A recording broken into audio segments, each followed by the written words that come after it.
Hello, I'm Joe Belliveau. I'm the Executive Director of MSF, Médecins Sans Frontières, or Doctors Without Borders Canada. And I'm here at the Kutupalong camp and the hospital, the MSF hospital here in the camp, which is the camp for refugees here in Bangladesh. These are the Rohingya refugees who fled Myanmar.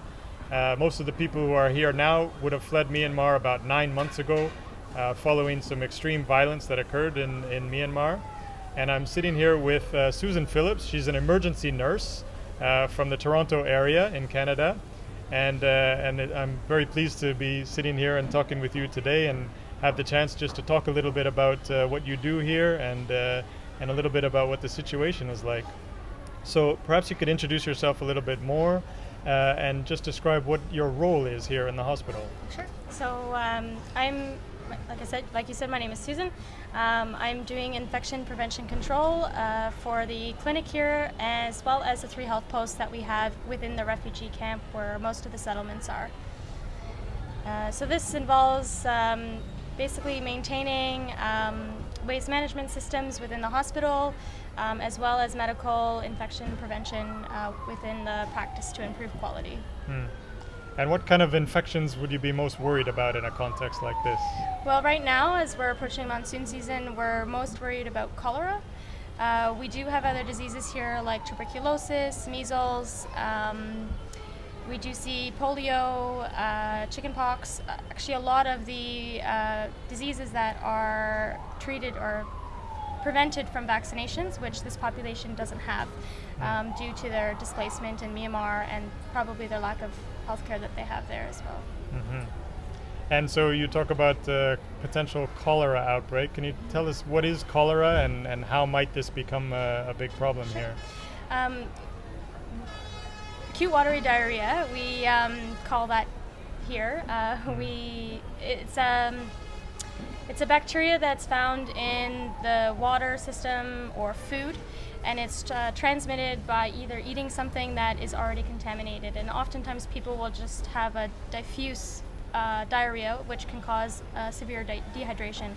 And if it's not treated within a reasonable amount of time, then we see more complications with it and the spread of it as well. It's easily treatable with rehydration. We don't give any antibiotics for this. We just simply treat patients with ORS, which makes it easily curable within this population, as long as we have good waste management systems in place. I was walking through some of the camps earlier today and seeing how some of the latrines are perched sometimes on precarious slopes and how it actually did rain on us quite a lot today. And so we could see how the drainage systems were working, and I guess when it does rain like that, and if there are latrines that are maybe over full or that sort of thing, that this could really contribute to that kind of outbreak. Definitely. There's just under 900,000 people in this camp, so having adequate water sanitation supply in the camp has been very difficult. I know MSF here also has a good Watsan team, is trying to build more latrines and more water points to help. It's very difficult to keep up with the amount of people that have come in and other people that have been displaced because of the monsoon season and the landslides that are happening. So we're trying to play catch up here, and that's quite difficult. And when we get significant amount of rain, the drainage system, like you said and you saw, it's impossible to have a proper sanitation there and that's how the bacteria spreads. There was so last August was when this attack occurred in Myanmar, and in the days that followed, about almost 700,000 people crossed the border and came into this area. And there's not much space here. There wasn't much space before, and now they're sort of all crowded into just up and down the street just outside there, and all the way down to some of the other camps that we were in today. It's just where they could even find the space at all for the people is unimaginable. And there's many organizations here that are doing all manner of aid and activities. And within all of that, what do you think is MSF's role? Well, MSF has actually had one of the longest running clinics. This clinic here, Kutupalong, has been here for 9 years, treating actually the host population, which is the Bangladeshi, as well as the Myanmar population. This this crisis is unfortunately not new. There's been small amounts of people, Myanmar people, come here, but with the recent events, that's where the influx came in last August. So our role here is we're trying to provide primary care essentially, and we have a large OPD clinic here, outpatient department, as well as an emergency department, and then we have some services for maternity or birthing, as well as SGBV, or sexual gender based violence program as well. As we see a lot of that. We do also have an inpatient facility here, which has been the primary focus for the Kutupalong clinic, treating pediatrics, neonates, and adult conditions. And then we have some small isolation for TB, measles, and we're making some small space for the acute watery diarrhea.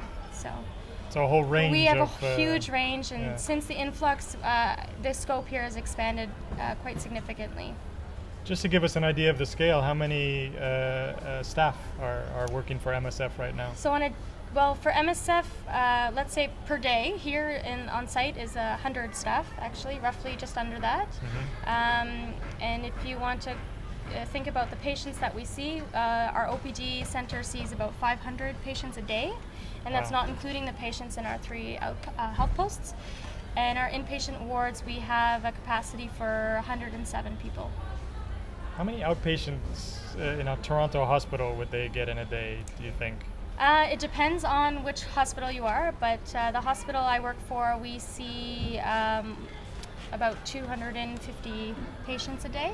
Okay, so this is double. 500 is quite a lot. Yeah.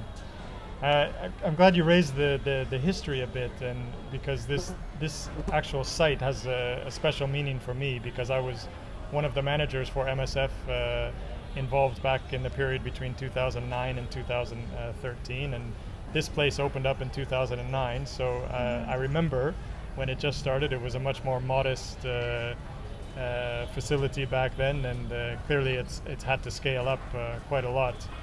And at that time, this whole problematic of the Rohingya is, as you say, it's not new. It's very it's a decades old story, and we were also working very heavily on the Myanmar side at the time.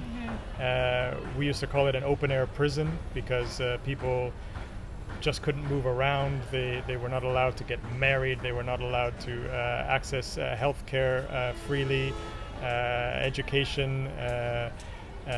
Just to even move from one village to the next was very difficult. They were forced to do labor and so on and so forth. They're really intensely horrible conditions for them, and I think that's one thing for us to keep in mind, is kind of looking ahead here, is that this wasn't just a moment in time to which people, with a moment of violence, and then people can just go back home.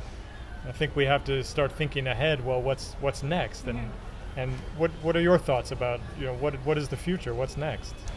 Well, I think the future for us here at MSF is to continue doing our work, continue treating our patients who come in and who need the help, and bearing witness to what is happening, and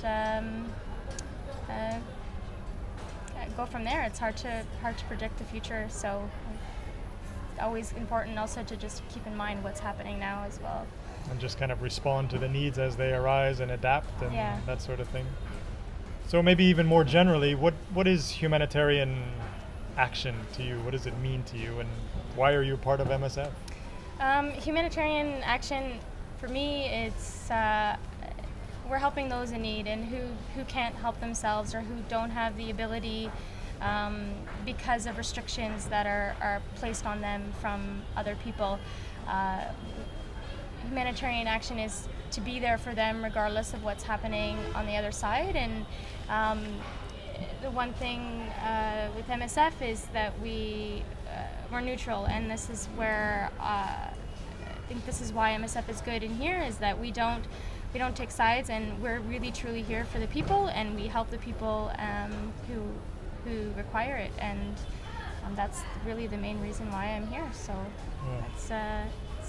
yeah. It always gives me, Toronto's far from here, and it always gives me such a charge to come here and just see you and your colleagues and what you're doing, and to have to walk through the wards and see there's such activity, and people, many people are really coming in a desperate situation that they might not have healthcare any other way if it wasn't for MSF being here. So it makes me very proud, and it reminds me about what it is that we're out here doing. Yeah.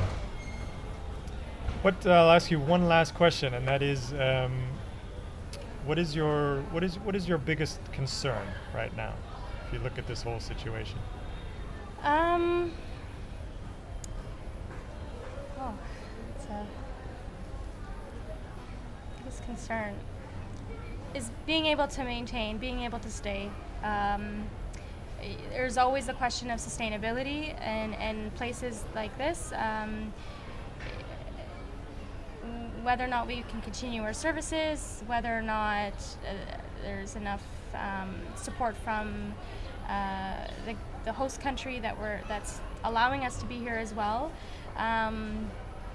and being able to support all of these people. And it's difficult if we don't have the resources for that, and I think the biggest concern for me is, do we have enough for almost 1 million people coming in every day, with the numbers that we see every day, and the amount of different conditions that we have, and is the services that we have, are they enough?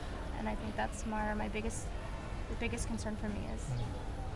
Yeah, so just to be able to keep doing what we're doing. Exactly. Yeah. Yeah. Okay, thanks. It was great chatting with you, Great Susan. to chat with yeah. you too. Okay.